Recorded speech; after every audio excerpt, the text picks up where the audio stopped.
Folks. So this video is intended just to give you a super brief overview of what emotion regulation skills are and why we teach them. So first of all, let's just define what emotion regulation is. So this is the ability to control or influence which emotions you have, when you have them, how intensely you experience them, and whether or not or how you express them. So one thing that's important to know is that emotions can be automatic, and therefore regulating them can also be automatic. It can also be consciously controlled. So our goal as we work through this module is that at first you're going to have to put probably a fair bit of effort into practicing these skills, and that over time, implementation of these skills will become more automatic. Okay. So let's talk for a moment about what the goals of this particular module are. So if you look at handout 1, you will see that there are 4 main areas that this particular module helps with. So the first thing, the big thing that we're going to even get into today, is understanding how emotions work and being able to identify them when they're happening.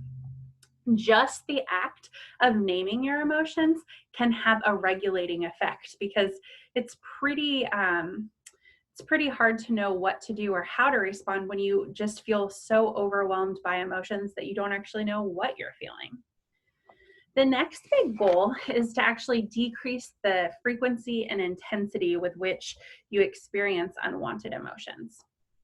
So one of the things that I'll point out here is that certain folks have struggles with emotions across the board. Every emotion that there is, they experience it really intensely and like they're on a constant roller coaster. Others of you might have 1 or 2 or 3 main emotions that you struggle with, whereas maybe you can deal with sadness and fear like nobody's business, but put some shame on deck and you don't know what to do. It becomes really overwhelming for you. So as we go through this, I want you to also consider if there's any particular emotions that you find yourself really struggling to either understand or manage when they show up. All right.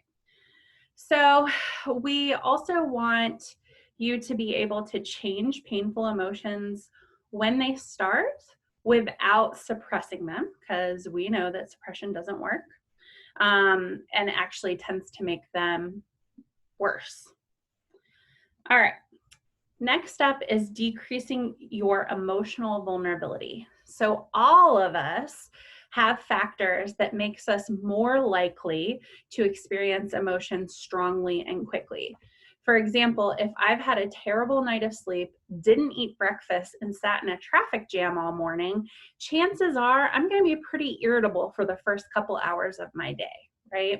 And so we want to figure out what factors make it more likely for you to go into emotion mind so that we can sort of problem solve and attend to those. Last but not least, we want to generally decrease emotional suffering. So specifically when emotions either feel like they overcome you, and ensuring that you're managing those extremes so that the situation doesn't get worse. All right. My sort of ending point here is that this does take a lot of work initially.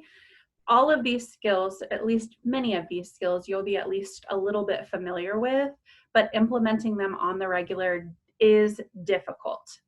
You will also get better the more that you do this. All right.